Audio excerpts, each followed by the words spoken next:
The golden mansion on Maplewood Hill glimmered every morning, its tall glass windows shining like mirrors. But within its walls lived a darkness far deeper than night.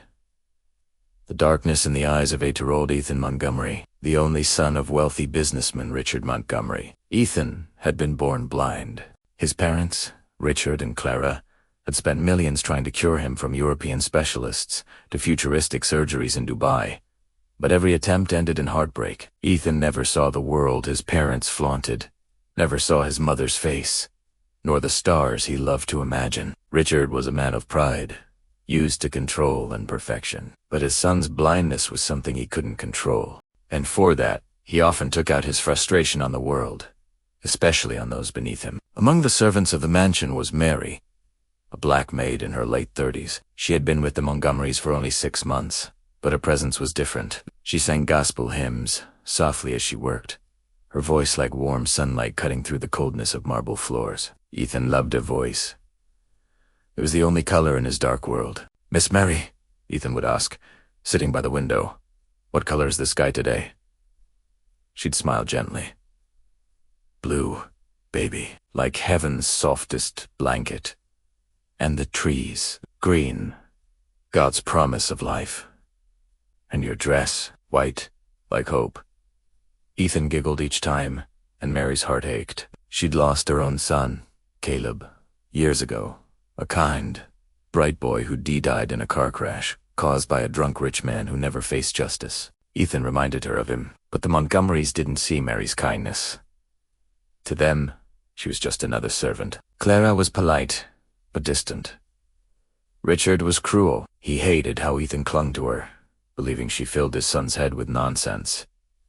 One evening, as Mary helped Ethan eat dinner, Richard walked in from a meeting. His voice boomed. "Ethan, what did I tell you about letting the help feed you like a baby?" Ethan flinched. "I'm sorry, Father. I just dropped my spoon." "And you," he snapped at Mary, "your job is cleaning, "Not to mothering." Mary lowered her eyes. "Yes, That night, Ethan cried quietly. Mary sat beside him in the dark nursery. "I wish I could see. Miss Mary, I wish I could see your face."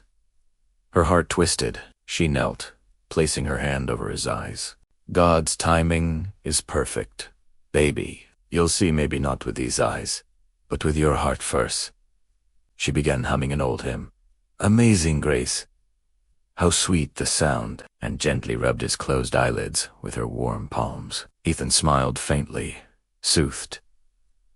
Days passed. Ethan's health improved in ways the doctors couldn't explain. He was smiling, laughing, sensing light. "It's brighter," he said one morning. "I can feel it." Richard dismissed it as imagination, but Clara started noticing changes. Ethan's pupils reacted faintly to sunlight. Alarmed yet hopeful, she arranged another doctor's visit. After tests, the doctor looked astonished. His optic nerves show signs of regeneration. "This is medically impossible." Richard was overjoyed for a while. But when Ethan told him how Mary had prayed for him and rubbed light into his eyes, his pride snapped. "You think this Maid healed you?" he shouted. "We pay millions to doctors, not servants with fairy tales." Mary stayed silent, enduring the storm. But that night, Richard fired her. Ethan screamed, clutching her arm. "No! Don't go, Miss Mary." Richard yanked him back. "Enough. She's gone." Mary left with tears, walking down the hill under heavy rain. As she turned back, she whispered, "God bless you, little one." Weeks passed. Ethan's sight returned, slowly, miraculously. The first thing he saw clearly was sunlight spilling across his room. He screamed with joy. "Mother, I can see." Doctors called it a medical miracle. News spread. The Montgomerys became local celebrities, hailed for their son's recovery. Richard took all the credit, telling reporters about cutting-edge therapy and private treatments. No one mentioned Mary. But deep down, Ethan remembered. The warmth of her hands, her hymns, The way she said God's timing is perfect. He begged his father to find her. Reacher refused. She's gone. Focus on your new life. Years passed. Ethan grew into a tall, kind young man with brown hair and soft eyes. Eyes that never forgot who gave him light. Meanwhile, Mary lived a hard life in a small town 2 hours away. She cleaned churches and cared for old folks. She'd never told anyone about Ethan, though she prayed for him every night. Then one winter evening, the Montgomery mansion caught fire. It was said to have started from faulty wiring. Clara escaped, but Richard was trapped inside. Firefighters struggled, but the flames were too fierce. By chance, Ethan, now 19, was home visiting from college. Without hesitation, he ran into the burning house to save his father. He pulled him out, barely breathing. In the hospital, Richard was burned and weak. For the first time, he broke down. "I've been blind." "Ethan," he said through tears. "Not you. Me." I couldn't see what mattered. Ethan nodded silently. "I'm going to find her, Father, the woman who gave me sight, not just with my eyes, but my soul." Richard wept. "Do it, son. Tell her." "I'm sorry.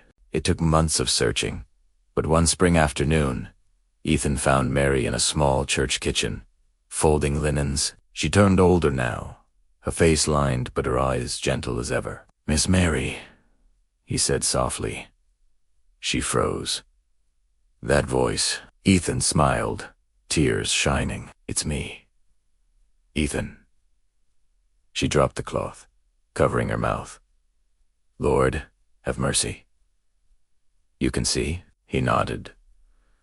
"Because of you," Mary sobbed as he hugged her.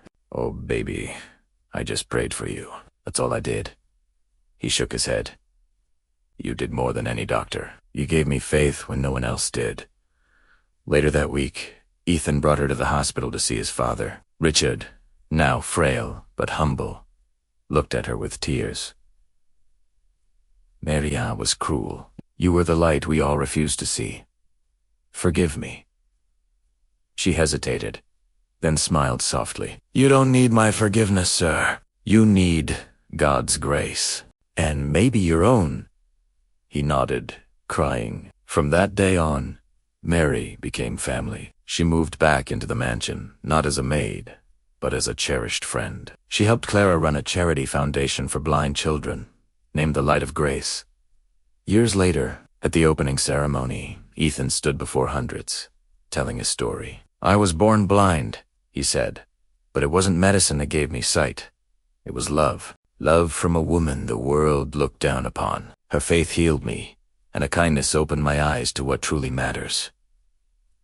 Mary sat in the front row, tears flowing freely. The crowd stood and applauded, and as Ethan looked up at the bright sky, blue as heaven as softest blanket, he whispered, "Now I see everything."